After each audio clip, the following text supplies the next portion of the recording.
Hello everybody, this is Heidi and welcome back to my channel.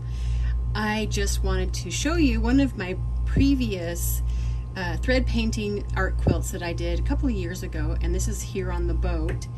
And this is actually right when you get to the entrance of the boat, and we have a space on the other side of the door that we would like to put a picture. I'll take you there and show it to you. And that's this space right here. You can actually see some little sticky spots right there from a previous picture that I didn't bring to the boat this time. I wanted to do something a little more nautical. I'm going to do another bird for the other side of the door like I did for this pelican right here. I'm going to do some painting.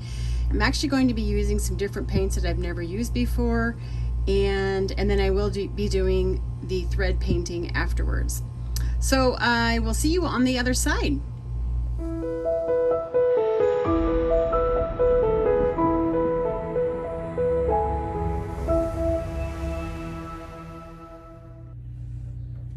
Now normally if I was at home, I would be using my light pad to be transferring my drawing onto my fabric, but I don't bring everything with me. So in this window it works just fine for transfer. So you can see probably the pencil image a little bit there. If I press up against that, you can see my paper drawing is underneath there. And so I've got it, I've traced my drawing now onto my fabric, and I'm gonna go ahead and take this down and get it ready to start painting on it.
My painting done. I've set the colors with my iron, and one of the things that I wanted to point out on this particular painting is that I do have a couple of areas, like right here, a little bit into the leg down here, where I have a little bit of bleed, and I'm pretty confident that I can solve those issues just by the thread painting and cover those up, so that won't be an issue. I do have my quilt sandwich made. I have a cotton batting in between, and then my backing fabric. I'm going to go ahead and use a gray thread, and that'll be on my bobbin thread. I will be using different colors of thread throughout the front, kind of matching sections that I have here. So I'm going to go ahead and take this to the sewing machine and get started with the free motion quilting and thread painting.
So I've done quite a bit of stitching on my bird already, and I used a color that is kind of the color of the bird, as far as it's not stark white, it's more of a very pale blue-gray color.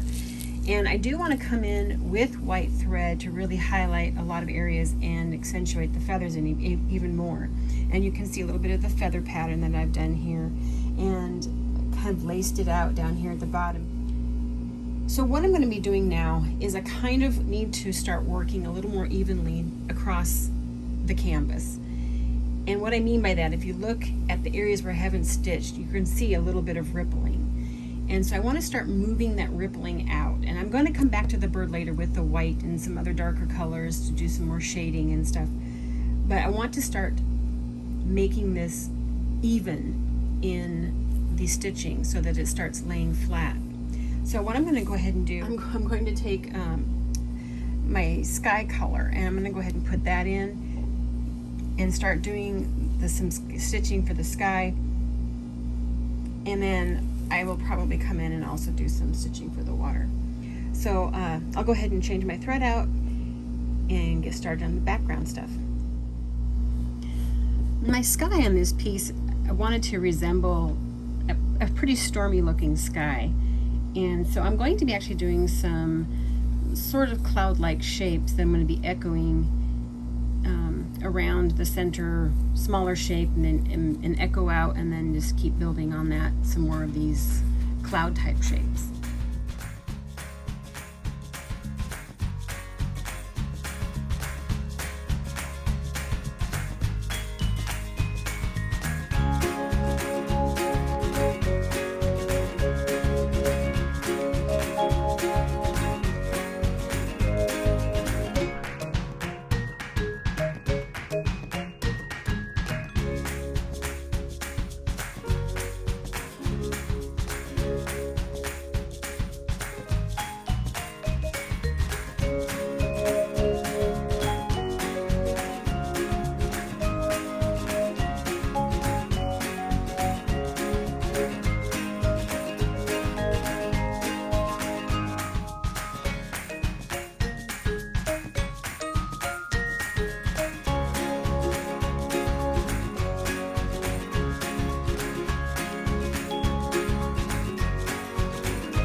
To show you just how well everything flattened out just by doing the background in the cloud or the sky area.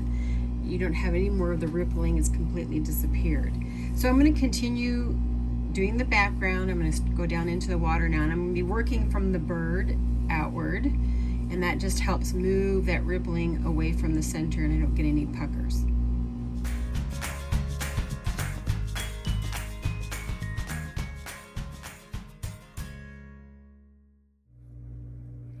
So I did want to explain just a little bit about the water texture. When you're doing water, when you're painting water, whether it's with thread or with paint, the lines need to be horizontal. And one thing about the water is the further away the water in the distance, the closer the lines are. But as you get closer to the forefront, your lines should be getting further apart. And that will create the illusion of distance and nearness. So that's kind of what I'm doing, is I'm gradually increasing the distance between my lines and just trying to imitate the movement of water on my piece. But you can see here, again, just by doing the stitching here, it's already eliminating the rippling that is happening in the fabric, which you can see down here because I haven't stitched down here yet. So I'm just going to keep working this way. And another thing I wanted to point out when it comes to the water. So as I am moving down, I want my colors to get lighter because this is going to be my forefront. This is going to be the shallower water, and you can see it just by the paint in the background. But right now I'm working with my darker color of thread, and I'm going to be spacing it as I get down here where it starts to make that transition from dark to the medium. I'm going to be making my lines not only wider because I want to give the appearance of closeness, but I also want to make it wider so that I can start mixing in the lighter color, so it's more of a transition of the color when it comes to the thread. Also, when you're doing these kind of lines, you want to make sure that whenever you're stopping and going the other direction, that your next line that you comes by that doesn't stop in the same place. You want your stops and starts, your reverses to be in different areas. You don't want them to be right next to one another.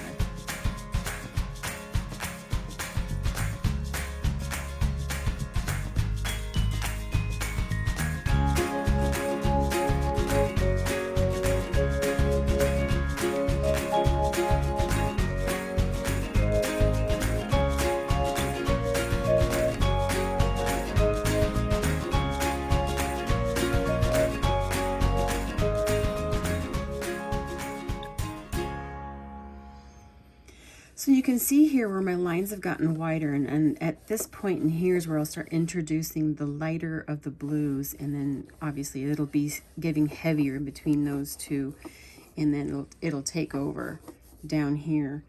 But I'm going to go ahead and continue with the darker color, so I'm going to go on to the other side of my bird and work the same way that I did on the opposite side, filling in this blue area here.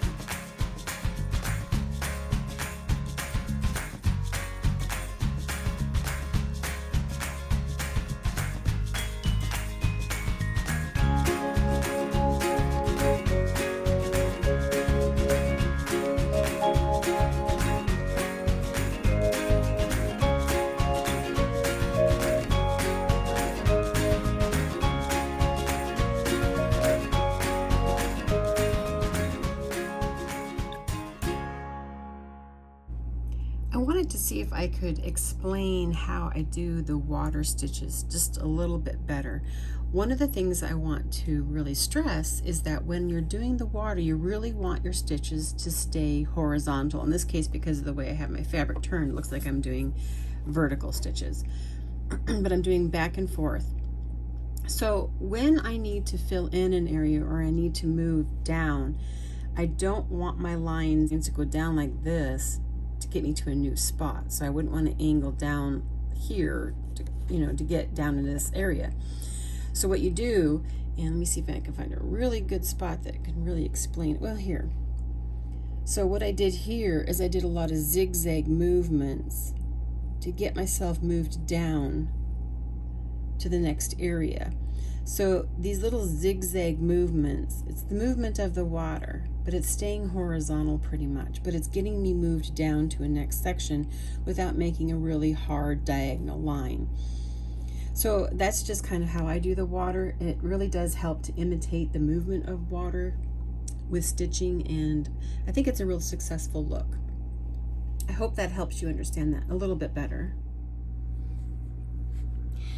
So I'm having to stitch between the legs here where the feathers aren't going to be covering the water. And one of the things that I'm having to do, because it'll start looking too repetitious as far as the pattern work, if I don't do this, is I'm having to travel down the back side of the leg just to hide my traveling to get down a little bit further. And that'll also get covered with the stitching when I do the leg. Another thing I wanted to point out is that you can see here where I have a stitch line that comes right here, and then really there should be a continuation of that line on this other side over here. So I will come back and do, just to make it look like the water is moving behind the leg, kind of, and you can see this line here too. I think I should take that one out on this side.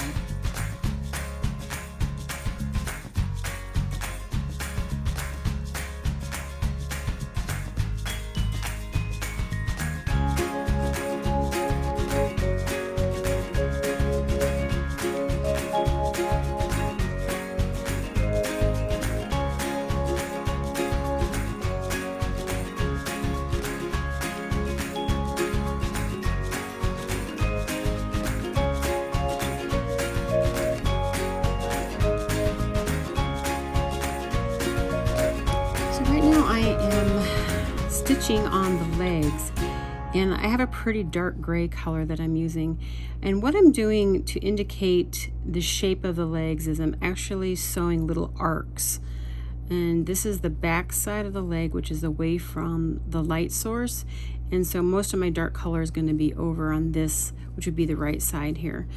And I'm just going to continue making a bunch of little arcs from this side over, and ending each arc at a different spot so that it's not just one particular solid line.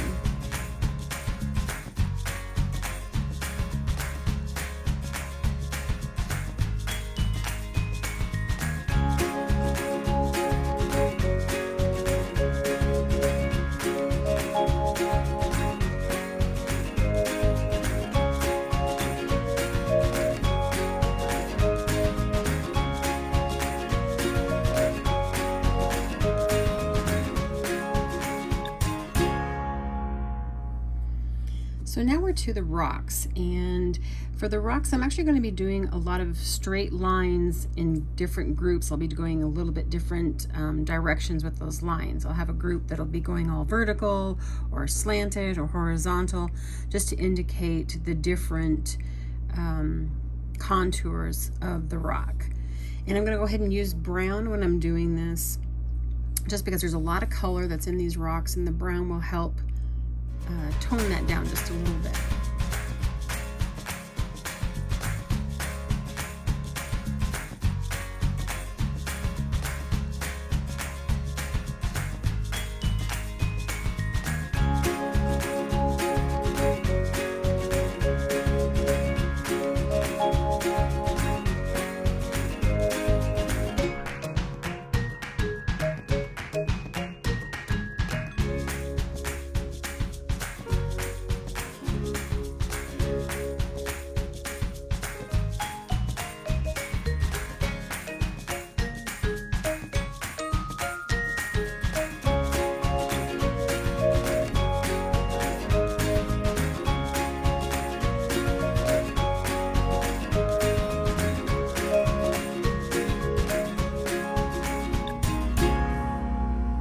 I've worked the piece evenly now, and you can see the rocks have been done, and so everything has been pretty much, all the ripples have been pretty much worked out. And so now I can go back and start adding more details in the areas where I want more color.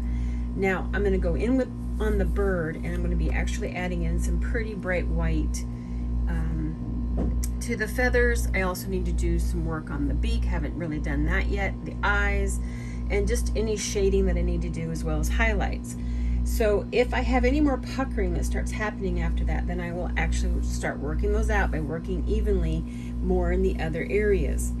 So that it's just really important to keep the evenness of the project, just so that you don't get to a point where you have ripples that are so huge you can't even work them out. Now you'll see it's not laying completely flat, but that's kind of this kind of, you know, waviness. It's not really ripply, it's more wavy than anything. You'll see that can come out with some starching in the iron quite easily. So I'm going to go ahead and load up the white, or actually I think I'm going to work on the beak first. I'll do the beak on the bird, and then from there work on adding some more white for highlights in the feathers on the bird.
I think I've got the stitching down that I want to get done, and there she is. I did add quite a bit more stitching into the bird, and I do have a slight bit of waviness to the outside panel, but I'm pretty confident that that'll come out with some steaming with my iron. So I'll go ahead and do that, and then I'll come back and show you how that's flattened out. All right, with some good steam and pressing, all of the waviness has pressed right out of this panel. Obviously, where there's no stitching, you can still see some rippling to the fabric, but that's all going to get cut away. I'm going to go ahead and square this up, trim it down, and I'm going to bind this and put hangers on it, and I'll come back and show that to you once it's finished. Well, there she is, all finished. I have the binding on and the hangers on, and I'll go ahead and turn it over because so many people like to see the back side and how that looks. And you can see the stitching on the reverse side.